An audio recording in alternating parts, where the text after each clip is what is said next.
You ready? My calculations are correct. You're gonna see some serious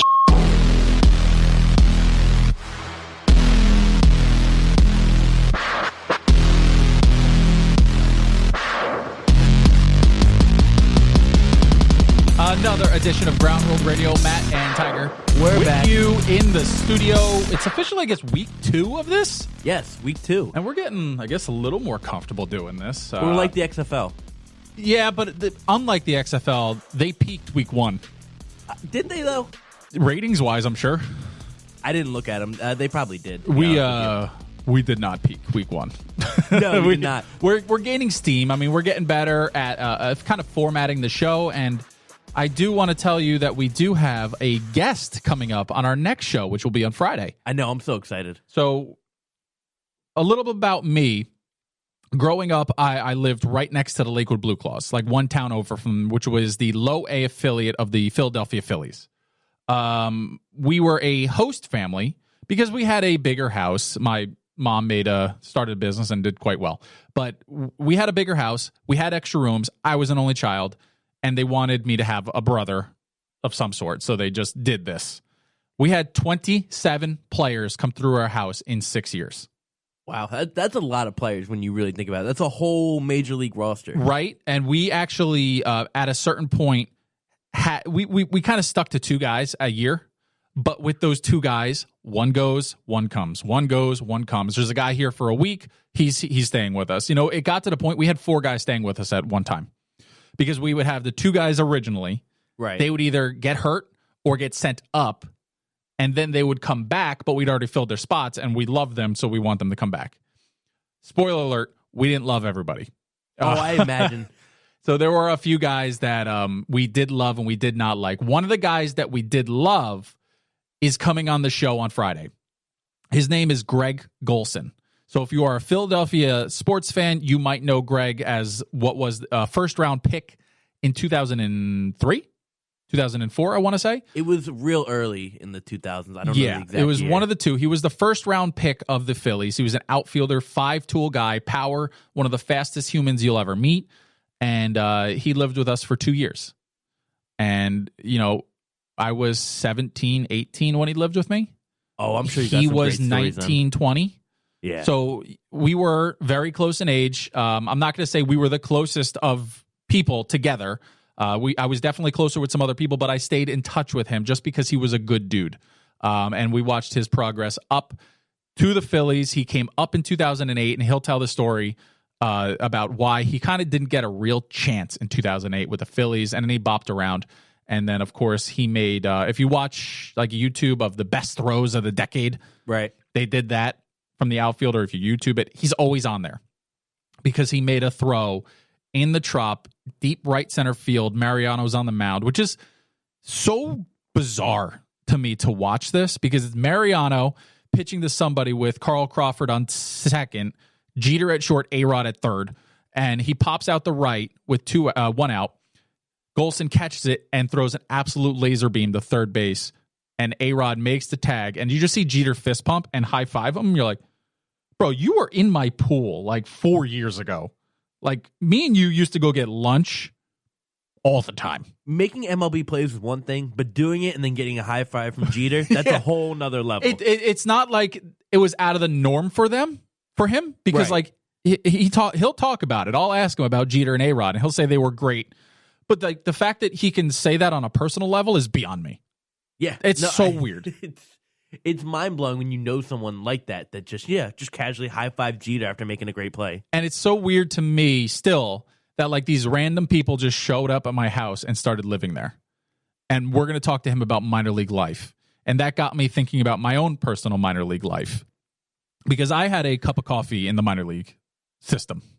Now, mine was a little different. Mine was unaffiliated professional baseball. So it's called independent baseball, for those who might not know. It's professional baseball, but just not affiliated with a major league team. So I was paid. Poorly, but I was paid. I was in Texas. I was originally signed by the Alpine Cowboys, which is about as West Texas as it gets. I got to look up the logo of these Alpine Cowboys. It's pretty bad. I didn't make that team, but I was immediately signed a week later by the Texarkana Gunslingers. Even better. Wow. Texarkana, I don't know who had it worse because Texarkana is a little more of a city than Alpine is. Alpine is like, you ever see Friday Night Lights? Yeah. It's like that. Like a small Texas town yeah. that's very passionate about sports. That's basically what Alpine was. Texarkana, little more of a industrial town, if you will, had things going on. Actually, it still only had gas stations, churches, and car dealerships, but it had a baseball team. I mean, what else do you need in Texas? Listen, not much because 3,000 people showed up to our games. And that's so crazy that 3,000 people would come. I spent my time there. I watched every morning I would get up. I slept on a couch because there was 5 people in a 2-bedroom. I thought that was bad. So there was one person on the bed, one person on an air mattress in each room, and then me, and I just slept on a couch in the living room. I thought that was bad, that I would go outside and I would watch a drug deal happen in the places below me. Like, guy pulls up in a car, guy walks out, "What's up, baby?" And I see him drop a white bag on the guy's lap. I'm like, I got to get out of here. This is not worth $40 a game. Independent baseball, baby. Minor league baseball, baby. It's not just independent. So I then get traded for a bucket of baseballs, basically, to what was the Coastal Kingfish. The names keep getting better and better. Tiger. We had no home field. We were the team in the league with no home field. Every game we played was on the road. How is that even possible? How are you a team without a home field? We were based out of Houston, which was great. Don't get me wrong, we were in like a city. Right. So it was really nice to go and like get out and pretend to be Astros. That was fun because we would just say, "Oh, we're professional baseball players." Wait. You did not pretend to be an Astro out in Houston while you were playing. Well, we never said we were Astros, but we didn't tell them we weren't. Yeah, play on the baseball team. We would say, "Yeah, we're the professional baseball players that are here," and they would just let us into all the clubs. You got to realize this is when the Astros were bad, so nobody knew anybody on the team. Yeah, I guess you get away with it then. So we were crammed. We had the entire team in 3 condos, 3 2-bedroom condos. The entire teams were in. So there was 9 guys per. You walked into our living room, it looked like a moon bounce because there were just there was no living room. It was just air mattresses everywhere. It was 110 degrees every single day. When I say it was hot, it was fucking Texas hot. It was Texas record hot. It was over 128 straight days. I have the best picture of me standing on the field, and it says current temperature 113 on the scoreboard. Boy. Yeah, it was awesome. 113, that's no joke. Oh, you think? Oh, that's awful. So the best part about all of this is the travel. So we have to travel, right? So they rent the vans that are, the big vans that you always see, like the churches own. Yeah, like the Ecoliners. The Ecoliners, where they're like 3 rows. So there's 3 people per row. I always pick the very last row because it was the only row that only I can get in.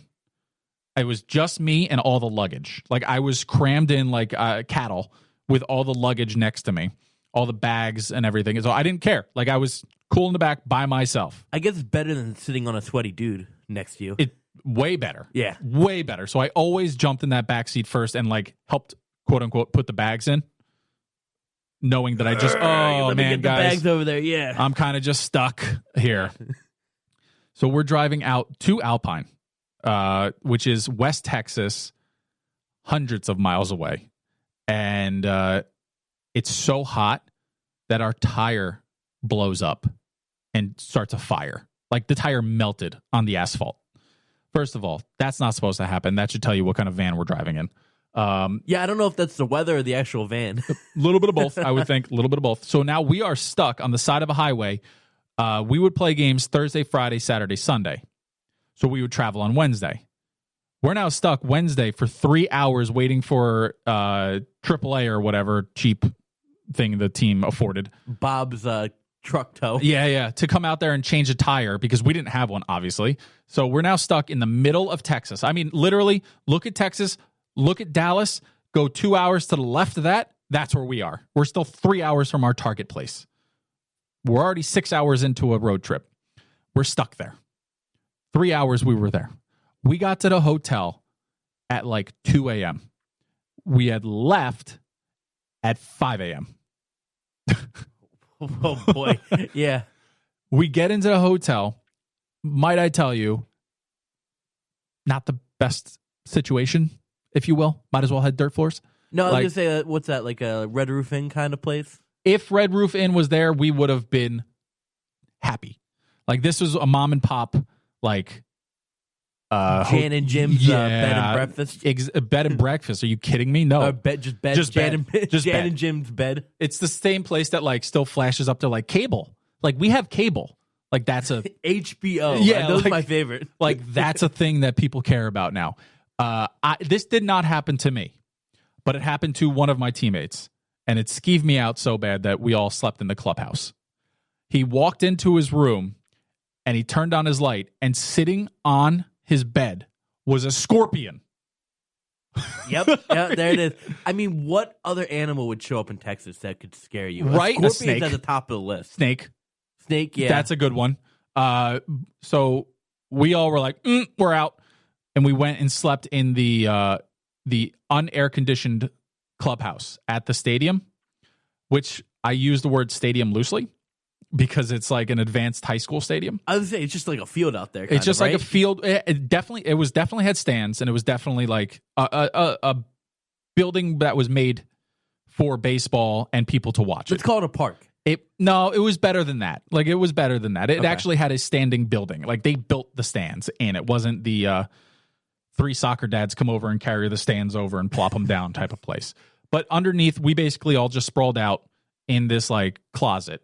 It was like 12 dudes that stayed there. The other 12 just sucked it up and slept in their beds, avoiding scorpions all night.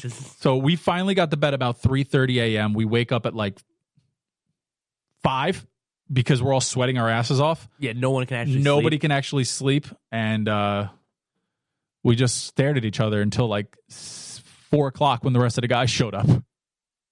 We didn't know what to do, so we just like went and found a hose and hosed ourselves off. Like there was no showers there. Like we didn't know what to do, and we were like, we're here for 4 days. We're gonna die. This is where we die. This is exactly where we die. All for independent baseball, by the way. All to play baseball for $40 a game. Yeah. Might I tell you, we were murdered in those 4 game set. Oh, I bet. If I had the inside information, I would have taken the other team all 4 games. Might I say, we were the worst team in minor league baseball that year. All minor league baseball. We were 8-52. Oh, that's bad. We were 0 for July.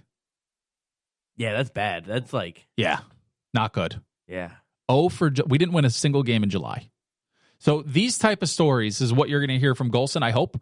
I have probably 50 more stories just from when I was in high school, hearing these guys talk about it as players. So they do it, but on a much grander scale.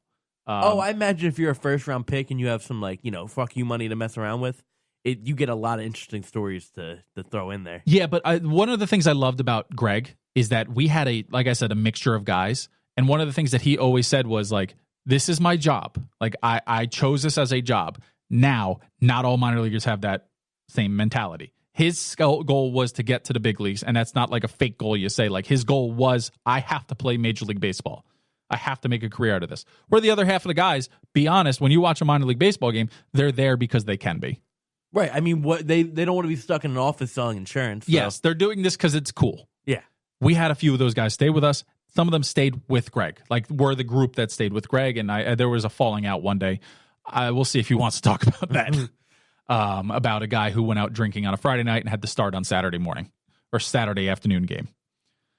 Yeah, that was a tough day in our household. Saturday night's one thing, but Saturday afternoon, that's a rough one. Yeah, he didn't pitch well, and they lost, and there was a falling out at home. So we'll talk about that as well. Do you want to hear one quick story? No, you know what? I'm going to save that, my Cole Hamels story, because Cole Hamels was on the Blue Claws when we were a host family, and I was the bat boy. That's the other wrinkle in this whole thing. For the Blue Claws? For the Blue Claws. When I was young. So not only did I have these guys at home, but I was with them in the clubhouse too. So I have a ton of stories. Who's the douchebag? Who was a douchebag? Who isn't anymore? And what actually was happening in that clubhouse. Did you get to hang out with Ryan Howard at all? played wiffle ball.